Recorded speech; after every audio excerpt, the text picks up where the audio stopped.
राम राम। ध्यान दीजिए, श्रीमद् भागवत महात्म्य जब हमें प्राप्त होता है तो वास्तव में, यथार्थ में मनुष्य मात्र की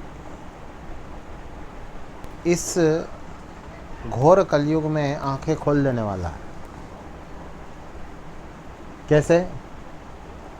श्रीमद् भागवत महात्म्य में हमें आख्यान प्राप्त होता है कि जो आत्मदेव ब्राह्मण हैं, इन सज्जन को पुत्र नहीं प्राप्त हुआ और पुत्रहीन होने के कारण ये बड़े दुखी थे। इन्हें दो मुख्य दुख थे। एक तो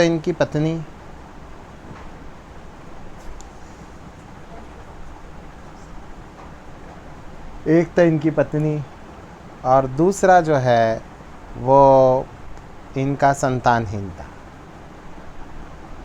संतान में भी ये देखिए कि पुत्र संतान ही अधिक प्रिय है इनको, क्योंकि एक माइंडसेट है कि हमारा पुत्र होगा तो हमारा वंश चला आएगा।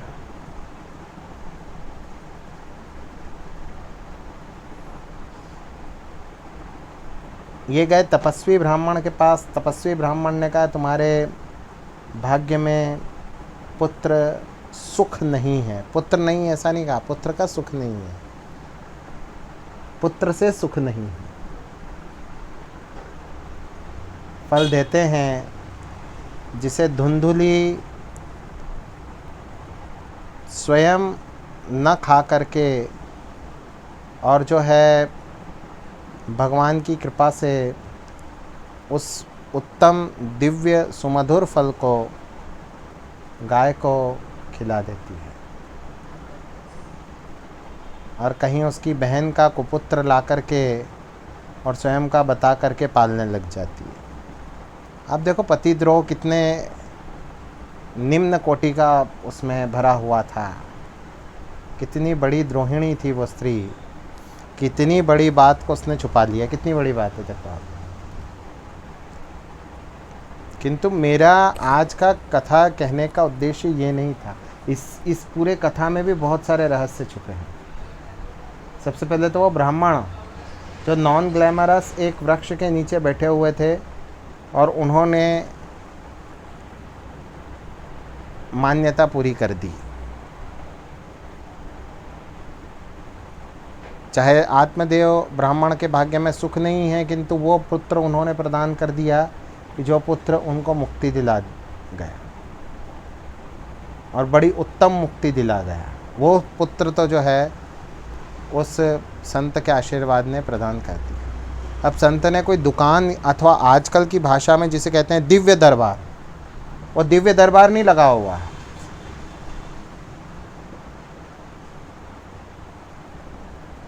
संत जी महाराज ने कोई दिव्य दरबार नहीं लगाया हुआ है, किंतु फिर भी बस एक ग्रामीण ब्राह्मण की मनोभिलाषा जब दृढ़तापूर्वक उनसे मांगी गई तो उसे उस संत ने पूर्ण कर दी। मुख्य विषय देखिए, जब गोकर्ण को धुंधुकारी प्रेत के रूप में प्राप्त हुआ और बड़े भारी प्रेत के रूप में प्राप्त हुआ, तो हमें समझना चाहिए कि उस प्रेत के कारण पूरा गांव दुखी होगा। भूतहा गांव हो जाए ना, जैसी बात है। बहुत से लोग तो पलायन कर जाते हैं। उस स्थिति पे विचार कीजिए, क्योंकि सामान्यतः श्रीमद् भागवत कथा होती है ना, तो छोटी छोटी बातों पे विचार नहीं किया जाता, कहानी सुना दी जाती है, और कहानी सभी को पता है। पर मैं थोड़ा से जो थॉट प्रोवोकिंग जिसको कहते हैं, विचारों को उद्वेलित और उत्तेजित करने का काम कर रहा हूँ यहाँ बैठ कर के, भगवान की कृपा से। आप देखिए कि यहाँ पर जो बड़ा भारी प्रेत है, वो बड़ा भारी प्रेत जैसे ही प्रेत योनि को प्राप्त हुआ होगा तो पूरे गांव को सताता होगा। और धुंधुकारी ने तो पहले भी लोगों को टॉर्चर किया होगा, बड़ा परपीड़क रहा होगा। यूँ तो नहीं उसने 5-5 दुष्चरित्र स्त्रियों को अपने घर ला के रख लिया, वो स्वयं कितना बड़ा भारी दुष्चरित्र होगा। तो उससे गांव की जो माताएं बहनें हैं वे कितनी त्रस्त होंगी, ये भी सोचे। रात दिन के झगड़े होते होंगे।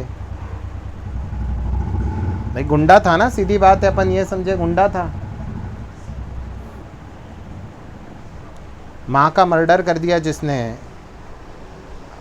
नॉर्मल मिडिल क्लास घबराते हैं ऐसे लोगों से कि भाई इनका तो कोई कैरेक्टर नहीं है, इनको अंदर बाहर होने से भी डर नहीं लगता।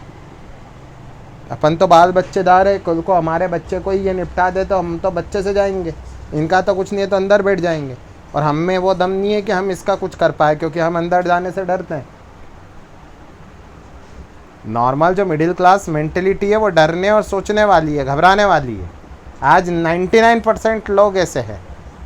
वीरता और शौर्य कहीं खो गया है कि ये आन दो, तो उसके चलते ऐसे लोगों को प्रश्रय मिलता है। जो भी हो, संत ने पहले ही कहा था कि पुत्र का सुख जब पिता को नहीं मिलेगा तब पुत्र भी 3rd क्लास पुत्र प्राप्त हुआ। और वह 3rd क्लास पुत्र पूरी तरह से अपनी गुंडागर्दी पर, अपनी आवारागर्दी पर उतरा हुआ था। अपनी आचरणहीनता, अपनी चरित्रहीनता, अपनी आचारहीनता, इन पे उतरा हुआ था। पिता घर छोड़ के चले गए, माता जो है वो अधोगति को प्राप्त हुई, वो भी कहीं प्रेतनी हुई होगी, उनका तो वर्णन नहीं आता है। पति से द्रोही किया ना उन्होंने, तो महापाप किया। ऐसों के लिए तो कहीं मुक्ति नहीं लिखी हुई है। हम एनालाइज कर रहे हैं कथानक को, जो कहीं नहीं किया जाता, कभी नहीं किया जाता, आज अपन एनालाइज कर रहे हैं यहाँ बैठ के। वो भी प्रेतनी हुई होगी। महात्मा गोकर्ण जो कि आत्मदेव ब्राह्मण के शिष्य थे और पुत्र उस गौ के थे, उन्होंने पूरे भूमंडल के तीर्थों में भ्रमण किया हुआ था और पूरे शास्त्रों के वो निष्णात ज्ञाता थे। दिव्य जन्मा थे, गाय से उत्पन्न हुआ मनुष्य का पुत्र कैसा होगा अपन स्वयं समझ लें। दिव्य जन्मा थे, ऋषिगणों के दर्शन प्राप्त थे, ऐसी विद्याओं को जानते थे जिन विद्याओं से प्रसन्न होकर स्वयं सूर्य भगवान ने इन्हें श्रीमद् भागवत का उपदेश दिया। अब पूरा गांव भूतहा था जी, पूरा गांव हॉन्टेड था। अंग्रेजी भाषा में बोलते हैं क्योंकि आजकल क्या है, ये जो सीरियल वगैरह जो चलते हैं ना, इस कारण ये शब्द सब अधिक समझते हैं। हमने कहा भूतहा था, वो इतना नहीं समझेंगे। प्रेत बाधा ग्रस्त था तो बिल्कुल नहीं समझेंगे कि प्रेत बाधा हुई होगी कोई। भूतहा था ये फिर भी समझ जाएंगे। हॉन्टेड था पूरा गांव, भारी था गांव, है ना भैया। था गांव में ऐसा नहीं समझा जाए कि कोई बहुत पवित्र स्थान है और बहुत बड़ा स्थान है। ध्यान दीजिए, गांव डरे हुए लोगों का एक भूतहा गांव था, क्योंकि वहाँ एक्टिव बड़ा प्रेत रहता था जो लोगों को विधिवत त्रस्त किया करता था, परेशान किया करता था, हो सकता है मार भी डालता हो। तो वही बात है कि शाम के बाद घर से नहीं निकलना, डरे हुए रहना, घर में बंद रहना, कह रहे वहाँ प्रेत है उस डायरेक्शन में नहीं जाना, और प्रेत ने भी जो है इधर उधर घूम के धमा चौकड़ी मचाना। कुछ तो करता ही होगा वो प्रेत, क्योंकि जब महात्मा गोकर्ण आए गांव में तो महात्मा गोकर्ण को डराने के लिए आ खड़ा हुआ। कैसे ही गांव में किसी के भाई बंधु आते होंगे, किसी के साले बहनोई जीजा आते होंगे, किसी के ससुराल वाले आते होंगे, किसी के पियर वाले आते होंगे, इन सबको भी वो डराता होगा और वो लोग डर डर के भागते होंगे या पता नहीं कहीं कहीं आश्रय लेते होंगे। आप समझो उसकी स्थिति, सोच समझो। लोग बस इतना सा समझते हैं कि वो बांस के उसमें गया डंडे में और फिर मुक्ति हो गई, लेकिन मुक्ति होने के पहले इसके जो कर्म है इस पर थोड़ा सा चिंतन भी आवश्यक है ना, कि क्या क्या कर्म होंगे। पूरा गांव हॉन्टेड हो गया था कि नहीं हो गया था, मैं समझाने का प्रयास कर रहा हूँ, क्योंकि लोग सोचना छोड़ दिए हैं। जब चिंतन आरंभ हो जाएगा तो किसी को बोलने की आवश्यकता नहीं पड़ेगी। वो प्रश्न पूछा करेंगे और सनातन की उन्नति ही उन्नति होगी, उत्कर्ष ही उत्कर्ष होगा। इन सब बातों पे सोचा नहीं जाता, सिर्फ कथा सुना दी जाती है और लोग इतने इतने इतने टाइप कास्ट हो गए हैं कि बस वो कथा सुन के प्रसन्न हो जाते कि अरे कथा में जो बात कही है उसमें क्या हुआ होगा उस पर विचार नहीं करते। तो एक्चुअली क्या सिचुएशन रही होगी कि एक बड़ा भारी प्रेत है गांव में, तो उस प्रेत ने डेफिनेटली वहाँ पर बड़ा भारी आतंक मचाया होगा। प्रैक्टिकल सिचुएशन ये रही होगी। महात्मा गोकर्ण आए और उन्हें भी ये पद्धति नहीं मालूम थी कि किस प्रकार से इतने बड़े प्रेत को, इतने बड़े पापी को, जिसने माँ को ही मार डाला अपनी,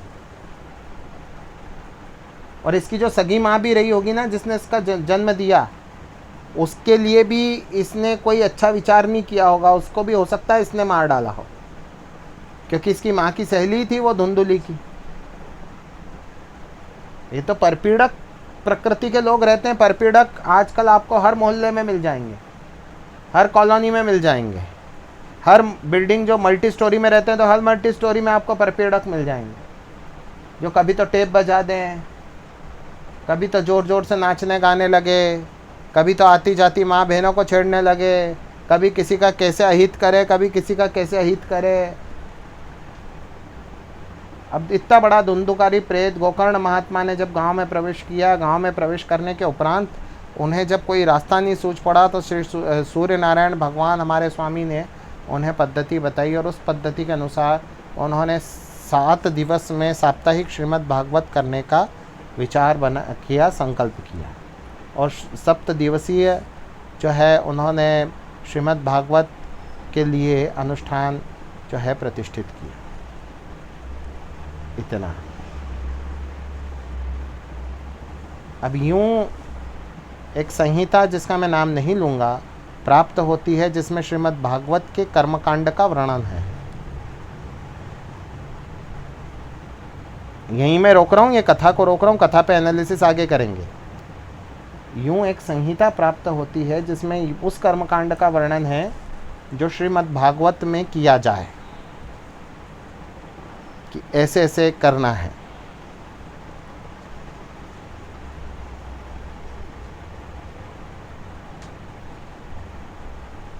मंडल बनाना कैसे, और सारे मंडल जो नॉर्मल मंडल बनते हैं, इसके अतिरिक्त सप्त चिरंजीवी का पूजन, और बांस में क्या क्या करना, टेक्निक, बांस भी बिठाते हैं। परंतु यहाँ श्रीमद् भागवत में किसी कर्मकांड का वर्णन नहीं है। श्रीमद् भागवत में किसी कर्मकांड का वर्णन नहीं है। जो कथा कर रहे हैं वो परम सिद्ध योगी हैं और बड़े भारी महात्मा हैं। बारंबार आज के सत्र में कह रहा हूँ और अभी भी कह रहा हूँ कि ये जो सत्र है ये मैंने चिंतन को प्रेरित करने के लिए समर्पित किया है, कि चिंतन के लिए मैं प्रेरणा दूं सबको। यहाँ श्रीमद् भागवत में कोई श्लोक ऐसा नहीं लिखा हुआ है कि उन्होंने श्रीमद् भागवत की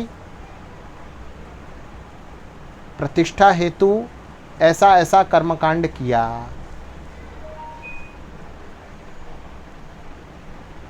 प्रेत को उन्होंने बांस में बिठाया योग बल से, प्रेत को बद्ध किया जी। कोई भी शाणे शाणे तो नहीं बैठेगा बांस में, प्रेत बद्ध होगा, बांस में पड़ा होगा, फिर कथा आरंभ की। तो जब कथा आरंभ होने के पहले तो उसने तड़पड़ा होगा ना कि बांस तोड़ के बाहर निकल जाऊं या छेद से बाहर निकल जाऊं।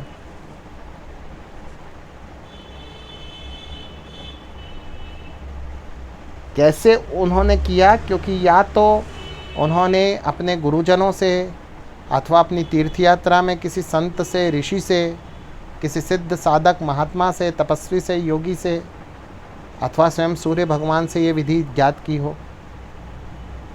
और फिर बद्ध किया हो। क्योंकि वो रीति कि जिसमें किसी प्रेत को बांस में, 7 पोर वाले बांस में बांध दिया जाए, वो रीति कहाँ से प्राप्त होगी? और कोई उस रीति को रेप्लिकेट करने गया, उस पद्धति को पोर्ट्रे करने गया, और मान लो कोई प्रेत आसपास घूम रहा और उसी के अंदर घुस गया, तो अभी परकाय प्रवेश पे सत्र लिया था कि नहीं लिया था मैंने, अमावस्या पे, दर्श पे, है जी? परकाय प्रवेश पे मैंने सत्र लिया था ना, अर्थात दूसरे की काया में प्रवेश। इसके बहुत से प्रकार हो सकते हैं। चलिए अपन तो अपनी कथा पे आते हैं। गोकर्ण महात्मा ने उनको योग बल से बिठाया होगा, ये सुनिश्चित है, क्योंकि कहीं ये नहीं लिखा है कि कोई कर्मकांड किया गया हो।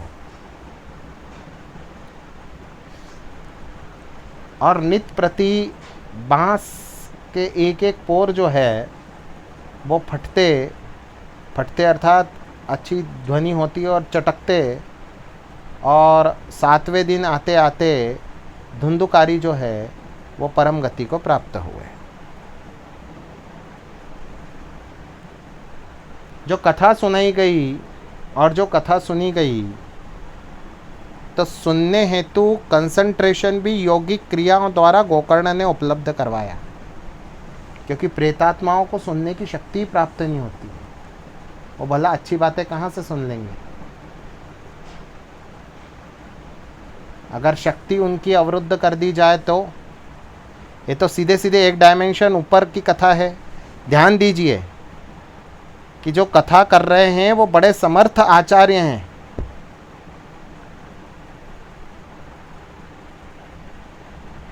वो मामूली 5, 10, 50 हज़ार, 1 लाख, 2 लाख, 50 लाख, 1 करोड़, 2 करोड़ लेके बिकने वाले नहीं है। वो सिद्ध महात्मा है। उन्होंने सूर्य भगवान से आज्ञा प्राप्त की कि कैसे उद्धार करूं, इसका करना है मुझे उद्धार। तो सूर्य भगवान ने उन्हें श्रीमद् भागवत का आज्ञा दी। तो जो जिन्होंने श्रीमद् भागवत की आज्ञा दी वो इतने समर्थ हैं, परब्रह्म हैं, वो इतने समर्थ अर्थात समर्थ बना दिया करते हैं अपने भक्तों को कि भक्त स्वयं जो है, स्वयं भक्त के अंदर विद्या जागृत हो जाए, भक्त स्वयं विद्या से युक्त हो जाए।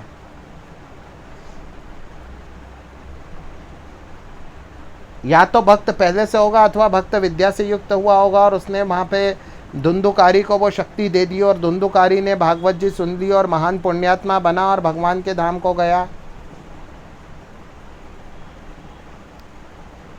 साथ ही साथ इसी बार में उसने उसकी माँ इत्यादि को भी मुक्त कराया होगा। कोई ये इतने ज़मीनी लेवल के अर्थात इतने ग्राउंड लेवल के जो है साधारण श्रेणी के विद्वान तो है नहीं, आप मूर्ख तो है नहीं कि केवल धुंधुकारी के विचार करेंगे। अपने पिता का भी विचार करेंगे, माता का भी विचार करेंगे। माता डेफिनेटली प्रेत हुई होगी अथवा नरकादि योनियों में गई होगी उनकी मुक्ति के लिए, तो उनकी मुक्ति का भी विचार कहीं ना कहीं तो हुआ होगा हृदय में। और अगले वर्ष, आगामी वर्ष पुनः उन्होंने फिर कथा का आयोजन किया। अब की बार जीवित गांव वालों को कथा में जो है मुक्ति प्राप्त हुई। पर कहीं ये प्रसंग प्राप्त नहीं होता है कि इन्होंने किसी प्रकार का कैश स्वीकार किया अथवा गांव वालों को जो अपने अनुष्ठान में इन्वॉल्व किया कि आओ कथा सुनने, तो गांव वालों से जो है कोई चार्जेस प्राप्त किए कि आ जाओ पति पत्नी तुम भी जोड़े से बैठ जाओ तो तुम्हारी भी मुक्ति करा दूंगा। देखो पुरुषोत्तम मास आ रहा है, ये कथा ढंग से समझना बहुत आवश्यक है। मैं आज बड़ी बड़ी बातें बोलने वाला हूँ, ये बात समझना बहुत आवश्यक है।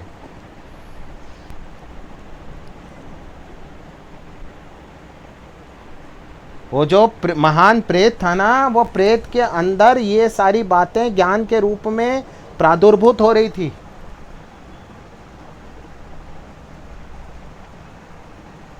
और वो ज्ञान क्या है? ज्ञानम परम गुह्यम में यद्विज्ञान समन्वितम सरहस्यम तदंगम च ग्रहण गदितम मया यावानहम यथा भावो यद्रूप गुणकर्मकः तथैव तत्त्वज्ञानमस्तु ते मदनुग्रहात् अहमेवासमेवाग्रे नान्याध्यत्सत् सत्परम। अहमेवासमेवाग्रे नान्याद्यत्सत्परं पश्चादहं यदेतच्च योऽवशिष्येत सोऽस्म्यहं ऋतेऽर्थ यत् प्रतीयेत न प्रतीयेत चात्मनि तद्विद्यादात्मनो मायां यथा भासो यथा तमः यथा महन्ति भूतानि भूतेषुच्चावचेष्वनु प्रविष्टान्यप्रविष्टानि तथा तेषु न तेष्वहम् एतावदेव जिज्ञासं तत्त्वजिज्ञासुनात्मनः अन्वयव्यतिरेकाभ्यां यत्सात् सर्वत्र सर्वदा एतन्मतं समातिष्ठ परमेण समाधिना भवान् कल्पविकल्पेषु न विमुह्यति कहिर्चित्। जो तत्व भगवान श्रीमन नारायण ने विधाता को सृष्टि के पूर्व तपश्चर्या के उपरांत प्रदान किया था वो तत्व है। उस तत्व को बड़ी भांति सुंदर से सुंदरतम स्वरूप में जो विस्तार दिया गया है वो श्रीमद् भागवत है, हम लोगों का कल्याण करने हेतु। उसमें कथाओं की संरचना और सुंदर सुंदर आख्यानों की संरचना करके, किंतु ये तो नहीं है कि उसकी इंडस्ट्री आरंभ कर दी जाए। उसको इन्होंने ध्यान से सुना जी, उनमें वो शक्ति विकसित की गई। ऐसा नहीं कि अभी धुंधुकारी की मुक्ति हुई, उनने कहा हमारी तो मुक्ति हुई नहीं, उनको तो विमान लेके चला गया, हमको तो विमान लेके नहीं चल गया। हमने भी तो कथा सुनी भाई। लेडी से आज भी पूछ सकती कि साहब हमारे लिए तो विमान आया ही नहीं। तो विमान नहीं आया, विमान नहीं आया तो विमान इसलिए नहीं आया, धुंधुकारी जो है उनको योग बल से सुनने की दिव्य शक्ति दी थी। दिव्य ज्ञान दिव्य स्थिति में ही प्राप्त होता है। ये नहीं है कि आपने प्याज लहसुन का बढ़िया भारी भोजन किया और बड़ा भारी भोजन करके वहाँ बैठ गए और आप कथा सुन रहे हो। अभी मैं पहली बार शिव पुराण कर रहा था ना मंदिर पे, पहली बार शिव पुराण कर रहा था ना, तो पीछे से उधर से आवाज़ें आ रही थी। ये बात कब की है? ये हो गई इस बात को मैं समझता हूँ 17-18 वर्ष हो गए होंगे, 20 साल हो गए होंगे, 17-18 साल हो गए होंगे। तो जब मैं पहली बार शिव पुराण कर रहा था ना, तो पीछे से आवाज़ आ रही थी। बाद में पिंटू भैया छोटे छोटे थे, इनने कहा मामी जी उनकी बहू की बुराई कर रहे थे। सही में मामी जी उनकी बहू की बुराई कर रहे थे। अध्यात्म शास्त्र पे मैं कह रहा था उस समय, बड़ा युवा और बड़ा एक एक बात खोल के बताने वाला और बड़ा ऊर्जा में भरा हुआ था। कोई भगवान ने आध्यात्मिक ऊर्जा भी ऐसी दी थी कि पैर पूरा जो है पूरी तरह से घायल था, बुरी तरह घायल था, जिसको उर्दू भाषा में कहूँ तो ज़ख्मी था। गिर गया था मैं, और उसके उपरांत जो है कोई प्लास्टर वगैरह कुछ नहीं चढ़ा और मैं बैठा हुआ था और कथा कह रहा था। बड़ी अलग तरह की ऊर्जा थी। वो दिन भी क्या दिन थे। और जो है उस समय तरह तरह की बातें पीछे चल रही थी, और वो सिर्फ इसलिए बैठे थे कि ये उपस्थिति बताना कि नहीं हम भी आए थे सुनने। ऐसे सुनने नहीं आते तो चल जाता ना, ऐसे सुनने से क्या प्रयोजन है। और आकर के कथा के पुस्तक पे 2, 5, 10 रुपये चढ़ाना, मैं इसको कथा ग्रंथ का अपमान समझता हूँ। मेरी बात सुनो आप, ये सिस्टम तो बिल्कुल ही बंद हो जानी चाहिए। शब्दमान भगवान के जो विग्रह है उस पर आप अगर कुछ चढ़ा रहे हो तो आप क्या हासिल करना चाहते हो? जचाना क्या चाहते हो? बताना क्या चाहते हो? दिखाना क्या चाहते हो? समझने की बात है ये है, समझने की बात है। विमान पर चढ़ करके कैसे गए धुंधुकारी, अथवा मुक्ति हुई है कैसे कंफर्मेशन हुई, अथवा उस विमान को गांव वालों ने कैसे देखा दिव्य विमान था। ये बहुत इंपॉर्टेंट बात है, क्योंकि 8 दिनों में चाहे विमान पे चढ़ने लायक योग्यता नहीं प्राप्त की हो, पर 8 दिनों का कंटिन्यूस जो अध्यात्म शास्त्र प्रवाहित हुआ और गांव वालों ने निष्प्रभ भाव से सुना। और मैंने कहा ना कि उन्होंने यौगिक शक्तियों से उनको बांध दिया था धुंधुकारी को, तो थोड़ा तो प्रभाव गांव वालों पे पड़ा होगा। तो गांव वालों ने अनुभव कर लिया कि यहाँ मुक्ति हो गई है, और मुक्ति हो गई है अर्थात दिव्य लोकों की प्राप्ति हो गई है। विमान पे चढ़ के गए अर्थात दिव्य लोकों की प्राप्ति हो गई है, क्योंकि दिव्य लोकों की प्राप्ति अर्थात अंतरिक्ष महान ऊर्जा से भर जाता है, बिल्कुल प्रकाशमान प्रतीत होता है। अंतरिक्ष में छोटे छोटे छोटे छोटे छोटे छोटे छोटे छोटे तारागण जो है वो दिखाई पड़ने लगते हैं, चमकदार, भले ही दिन हो। और ऊर्जा की जो रेले हैं वो इधर उधर बहते से प्रतीत होते हैं। और विमान के रूप में एक दूसरा आभा पुंज, जैसा लगता है कि स्वयं साक्षात सूर्य भगवान का दूसरा पिंड तो नहीं उदित हो गया, किंतु एक अत्यंत प्रकाशमान पुंज जो है वो ऊपर की ओर जाता दिखाई पड़ता है। और उसी के साथ एक तेजस्वी प्रकाश जो कि यहाँ से उद्भूत हुआ है, प्रादुर्भूत हुआ है, वो भी जाता दिखाई पड़ा। तो इन्होंने जज कर लिया गांव वालों। और ऐसी दृश्यावलियों का अनुभव आज भी अमेरिका वासी या यूएफओलॉजिस्ट जब कहते हैं तो उनकी बात को चूँकि विदेशी कह रहे हैं तो सच माना जाता है। अब गांव की गांव भगवत प्राप्ति कर गया, यही है ना कि अगले वर्ष कथा हुई और गांव की गांव भगवत प्राप्ति कर गया, ये तो भगवत प्राप्ति की बात है। परंतु ऐसी कई घटना इतिहास में प्राप्त होती है। अभी मैं समझता हूँ वर्ल्ड वॉर के पहले की घटना है, मुझे सन भी उसका ठीक तरह से ध्यान नहीं है, मैं घटना कभी उसकी स्टडी करके बताऊंगा। तो ये यहाँ पे अमेरिका में ऐसी घटना हो गई है कि वहाँ पर पूरा का पूरा गांव जो है, किसी के यहाँ रसोई जल रही है, किसी के यहाँ चूल्हा जल रहा है, और सब जो है लुप्त हो गए, कहाँ गए पता ही नहीं पड़ा। कोई आया बाहर से उस गांव में तो उसने देखा कि अरे इस गांव में तो कोई भी नहीं है, सारी संपत्ति वगैरह सब वहीं की वहीं रह गई। तो क्यों नहीं हो सकता है? उनको दिव्य लोकों की प्राप्ति हुई, बड़े उत्तम और आध्यात्मिक लोकों की प्राप्ति हुई होगी। चलो नहीं, विष्णु लोक की प्राप्ति हुई, माना तो ही जाएगा कि वैष्णव पुराण है तो विष्णु लोक की प्राप्ति हुई। गांव वालों ने ये कहा, प्रत्यक्षदर्शियों ने कहा कि भाई विष्णु भगवान का पुराण है, तेज पुंज जाता दिखा तो वैष्णव लोकों की प्राप्ति हुई। परंतु चलो नहीं प्राप्ति हुई तो भी जो स्वर्ग लोक के ऊपर के जो लोक हैं, जन लोक अथवा तप लोक है, उनकी भी यदि प्राप्ति हो जाए तो मनुष्य बड़ी आध्यात्मिक ऊर्जा और प्रकाश में जीता है। वहाँ किसी प्रकार का बाह्य जो है वो हस्तक्षेप नहीं काम करता। तो वैसे लोगों की भी प्राप्ति हो जाए तो क्या कहने साहब, ऋष्यत्व प्राप्त हो जाता है सर्वसाधारण को। परंतु श्रीमद् भागवत है क्या? जो अभी मैंने श्लोक पढ़े भगवान की सेवा में, वो श्लोक है, वो 4 श्लोक है। हमेवा समेवाग्रे से जो है एतन मतम समातिष्ठ, वहाँ तक ये जो 4 श्लोक हैं वो 4 श्लोक श्रीमद् भागवत, और उनका विस्तार है और उनकी व्याख्या है और उन पे मनन है और उन पे चिंतन है और उनका स्मरण है और उनको जीवन में उतारने का भाव है। ये तो है श्रीमद् भागवत। ऐसा होना चाहिए।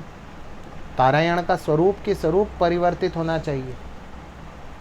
अध्यात्म ज्ञान भगवत भक्तों में अंदर तक प्रसारित हो, ऐसा प्रबंध होना चाहिए कि नहीं कि ठहरा कर कथावाचक कथा करने जाए, भजन वाले टोली लेके बैठे, कथावाचक और भजन गायकों की सेटिंग हो, वो आँख मार दे तो फिर भजन वाला पेटी लेके चालू हो जाए कि मेरा आपकी कृपा से सब काम हो रहा है और ये हो रहा है और वो हो रहा है।